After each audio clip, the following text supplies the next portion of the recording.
মেহেরপুরের গাংনী উপজেলা শহরের ৩টি প্রতিষ্ঠান থেকে ৩০,০০০ টাকা জরিমানা আদায় করা হয়েছে। দুপুরে ভোক্তা অধিকার সংরক্ষণ অধিদপ্তরের সহকারী পরিচালক মামুনুল হাসান এই অভিযান পরিচালনা করেন।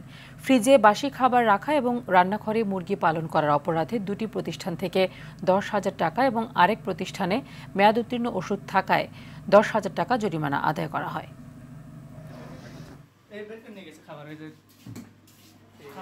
কতদিন ধরে আনুমানিক